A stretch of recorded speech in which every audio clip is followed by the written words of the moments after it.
우리의 신앙을 고백하시겠습니다. 전능하사 천지를 만드신 하나님 아버지를 내가 믿사오며 그 외아들 우리 주 예수 그리스도를 믿사오니 이는 성령으로 잉태하사 동정녀 마리아에게 나시고 본디오 빌라도에게 고난을 받으사 십자가에 못 박혀 죽으시고 장사한 지 사흘 만에 죽은 자 가운데서 다시 살아나시며 하늘에 오르사 전능하신 하나님 우편에 앉아 계시다가 저리로서 산 자와 죽은 자를 심판하러 오시리라. 성령을 믿사오며 거룩한 공예와 성도가 서로 교통하는 것과 죄를 사하여 주시는 것과 몸이 다시 사는 것과 영원히 사는 것을 믿사옵나이다. 아멘. 다 함께 찬송가 336장, 찬송가 336장을 찬송하겠습니다.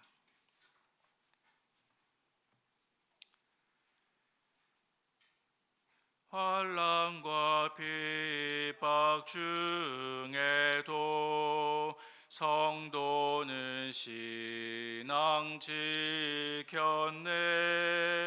이 신앙 생각할 때에 기쁨이 충만하도다. 성도의 신앙 따라서 죽도록 충성하겠네.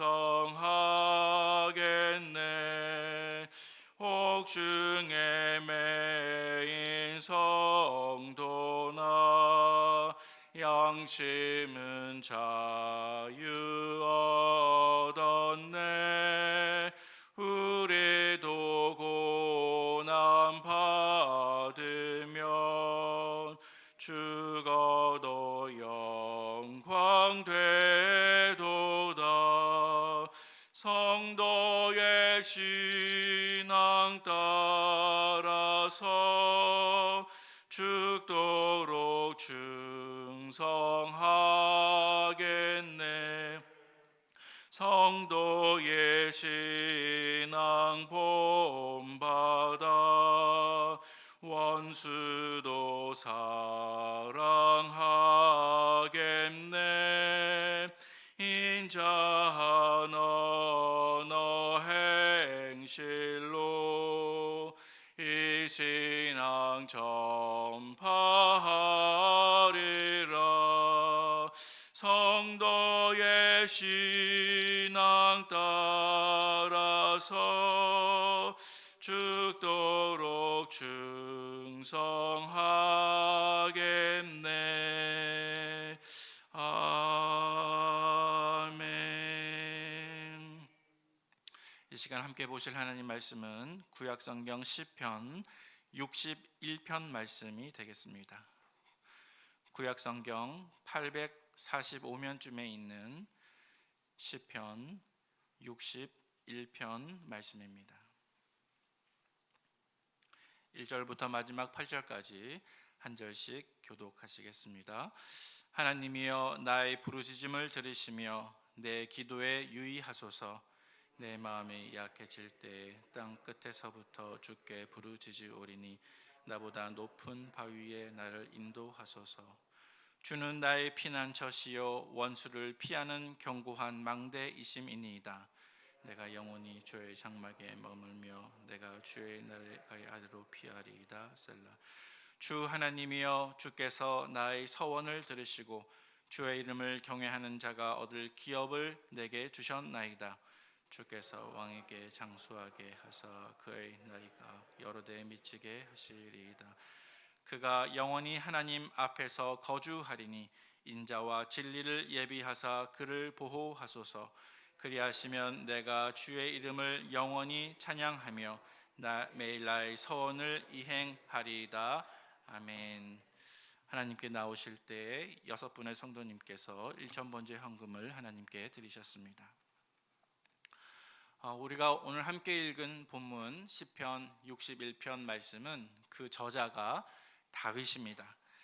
그리고 오늘 다윗이 이 말씀을 통해서 우리들에게 말씀해 주고자 하는 전체적인 주제는 바로 기도입니다.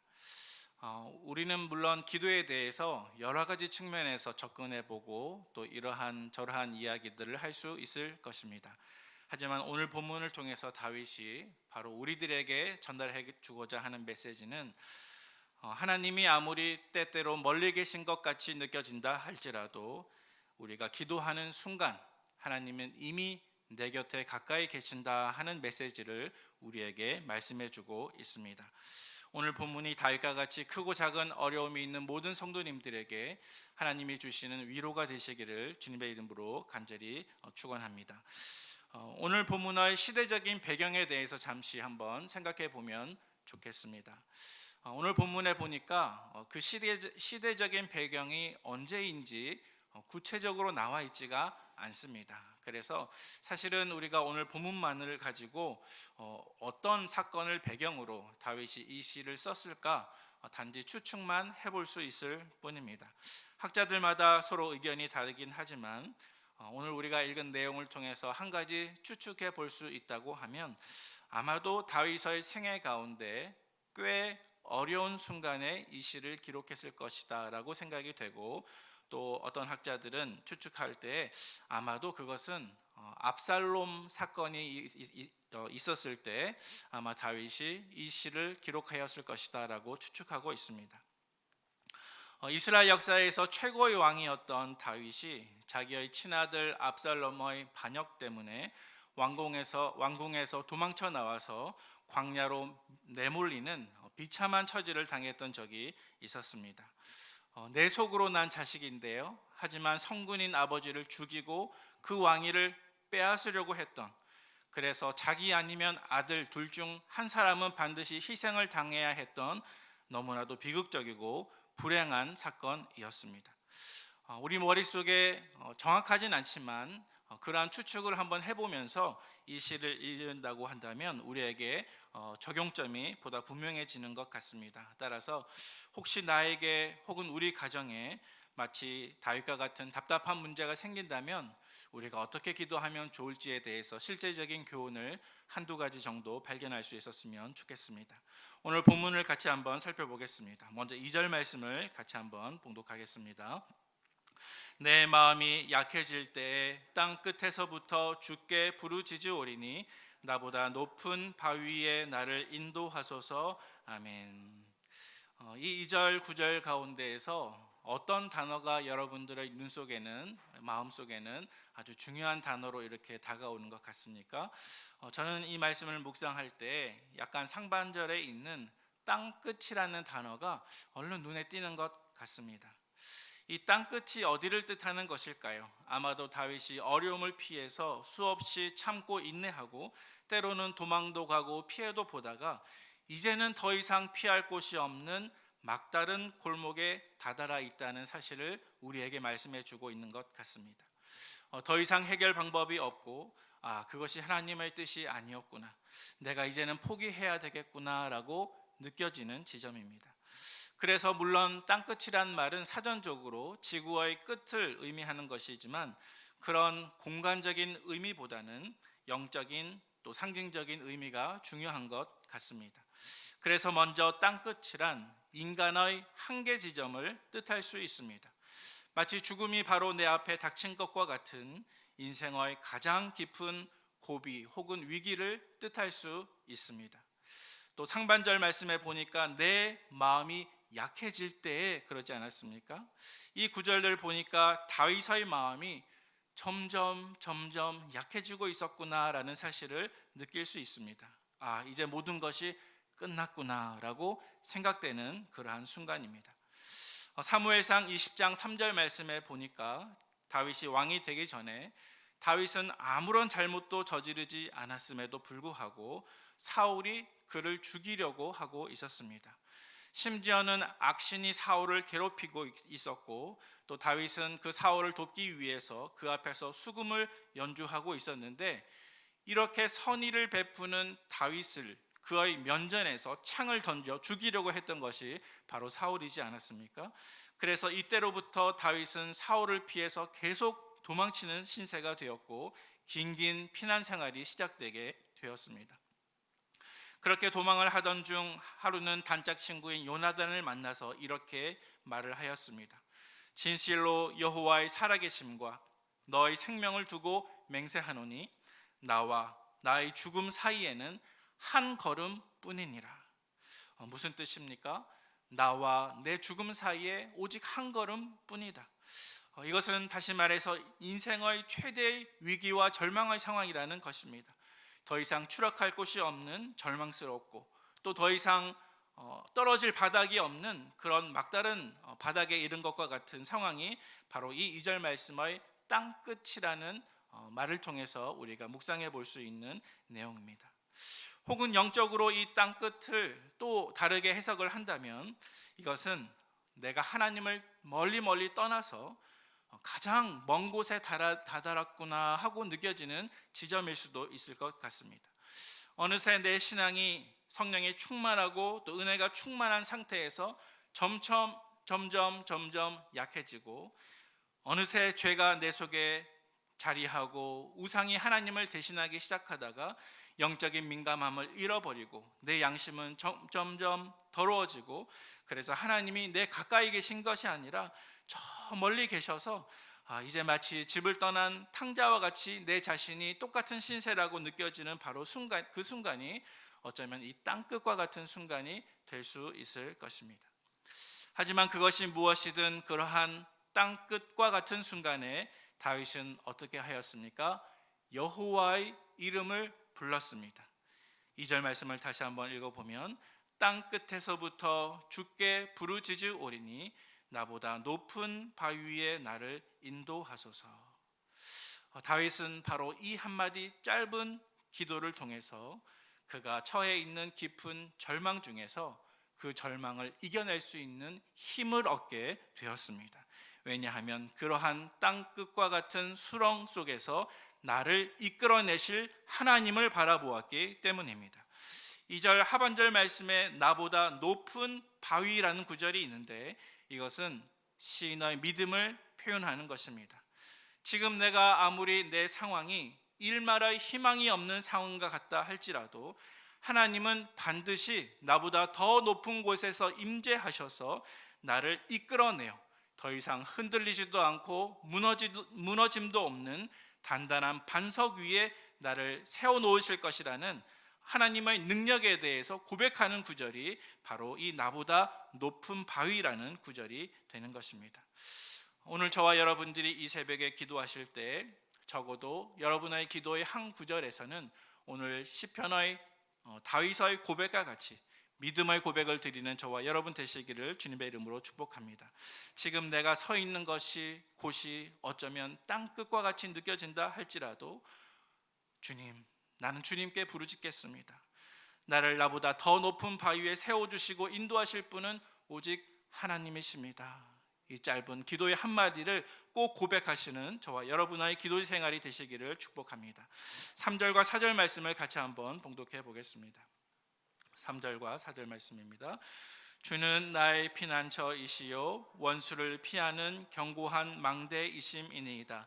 내가 영원히 주의 장막에 머물며 내가 주의 날개 아래로 피하리이다. 셀라. 아멘. 이 3절과 4절 말씀은 방금 고백했던 2절과 같이 하나님께서 기도하는 모든 성도들을 그 위험과 그 어려운 위경 가운데서 건드신다는 내용을 담아내고 있습니다.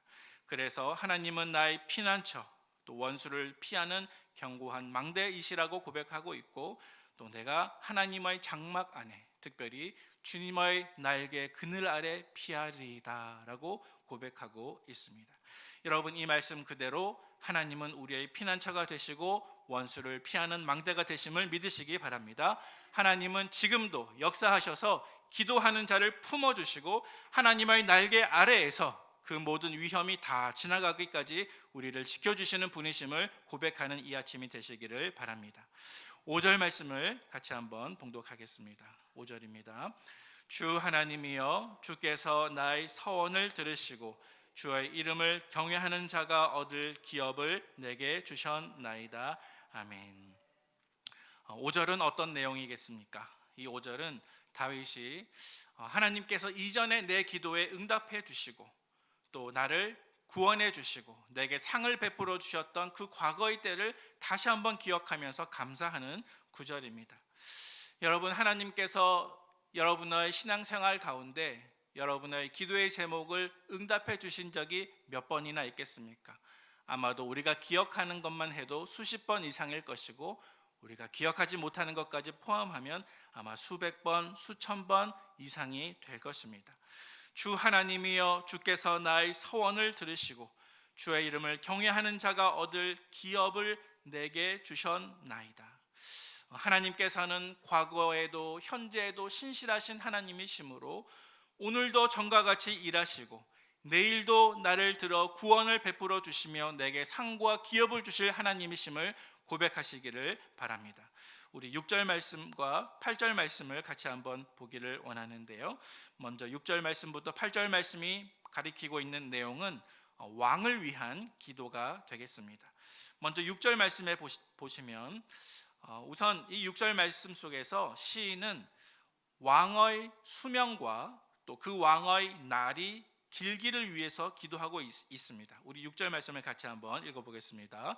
주께서 왕에게 장수하게 하사 그의 나이가 여러 대에 미치게 하시리이다. 아멘. 개인적인 기도에서 출발했는데 왕에 대한 기도를 지금 하고 있다는 것입니다. 우리가 이 기도의 제목을 읽었을 때 마치 열왕기하 20장 말씀에서 히스기야 왕이 죽을 병에 걸렸을 때 벽을 향하여 기도하고 자기의 생명과 수명이 연장될 것을 기도했던 그 본문이 쉽게 우리의 머릿속에 떠오르는 것 같습니다. 하나님께서 히스기야가 자신의 생명과 수명의 연장을 위해서 기도했을 때 그 기도와 눈물을 보시고 기도에 응답해 주셨습니다. 그래서 그의 수명이 15년이나 연장되게 되었습니다. 뿐만 아니라 히스기야와 또 그가 통치한 남유다 나라를 하나님께서 약속해 주시기를 히스기야 너가 살아있는 동안에는 모든 외적의 세력에서부터 내가 너와 그 나라를 지켜줄 것이다 라고 약속하셨습니다. 열왕기하 20장 6절 말씀에 나와 있습니다.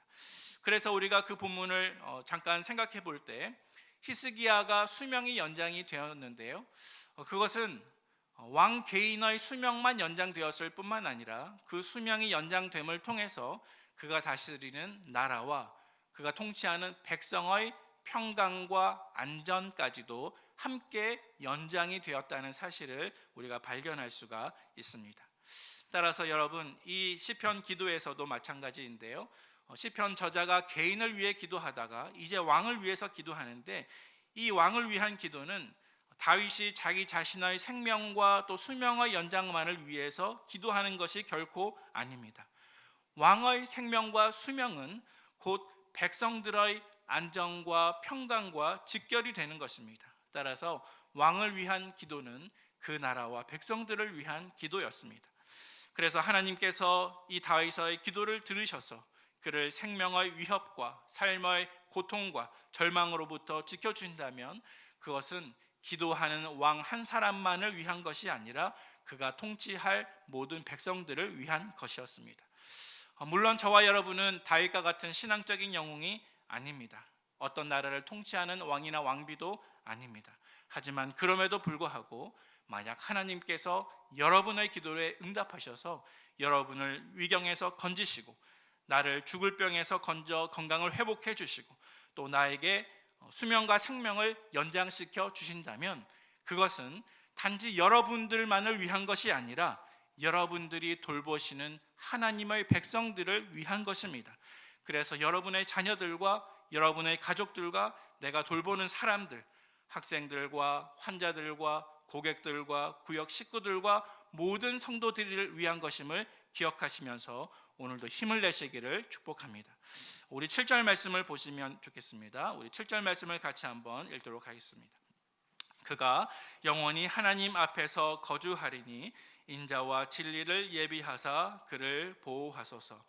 우리는 이 7절 말씀을 통해서 이 시편의 내용이 단순히 다윗 한 사람, 그 왕을 위한 것이 아니라 인간의 한계를 넘어서 장차 오실 메시아를 바라보는 시편이었구나라는 사실을 깨달을 수가 있습니다. 왜냐하면 이 말씀 속에서 시인은 인간의 유한적인 시간적인 한계를 넘어서 영원한 왕의 통치에 대해서 말씀하고 있기 때문입니다. 그래서 7절 말씀 다시 보시면 그가 영원히 하나님 앞에서 거주하리니 인자와 진리를 예비하사 그를 보호하소서. 사실 이 말씀은 예수님의 죽으심과 부활을 통해서 이미 역사적으로 우리에게 성취된 말씀입니다. 그래서 다윗은 전반부 1절에서 5절부터는 개인적인 애가로서 그의 기도를 출발했지만 6절부터 8절까지 그의 기도의 마지막은 영원한 왕의 통치, 예비된 인자와 진리로 다스리시는 왕의 통치, 다시 말해서 하나님의 나라를 위해서 기도하고 있습니다. 여러분, 예수 그리스도가 영영이 나와 이 세상을 인자와 진리로 다스리게 하옵소서. 이러한 기도가 저와 여러분의 개인적인 기도 끝에 하나님의 나라를 위한 기도로 반드시 자리 잡을 수 있는 우리의 기도의 생활이 되시기를 축복합니다. 마지막 8절 말씀을 함께 봉독하겠습니다. 그리하시면 내가 주의 이름을 영원히 찬양하며 매일 나의 서원을 이행하리이다. 아멘. 우리가 이 8절 말씀을 읽을 때 얼른 머릿속에 구약 성경에서 야곱의 이야기가 떠오르는 것 같습니다. 야곱이 형 에서의 분노의 얼굴을 피해서 멀리 도망을 치고 라반의 집으로 가기 위해서 들판에 나가 그곳에 유숙하는 처량한 신세가 되었습니다. 돌을 베개 삼고 누워 그곳에서 잠을 청하면서 그는 아마 마음속으로 내가 잘못된 선택을 해서 내 인생이 절망 속에 빠졌구나라고 생각했을지도 모릅니다. 하지만 야곱의 그와 같은 절망 가운데 하나님께서 임재하시고 하나님께서 나타나셨습니다. 내 삶이 앞으로 어떻게 될지 알지 못하는 그 순간에 하나님은 그에게 꿈을 보여주시고 사닥다리를 보여주셨습니다. 그 사닥다리를 통해서 하늘과 땅이 연결이 되고 하나님의 사자가 오르락 내리락 하더니 그 위에서 하나님의 음성이 들려오게 되었습니다. 나는 여호와 너의 조부 아브라함 그리고 아버지 이삭의 하나님이다. 내가 어느 곳에 가든지 너를 지키고 내가 내게 허락한 것을 다 이루기까지 너를 결코 떠나지 아니하리라 라는 음성을 야곱이 들었습니다. 그 음성을 들은 직후 야곱은 하나님께 서원 기도를 드렸습니다.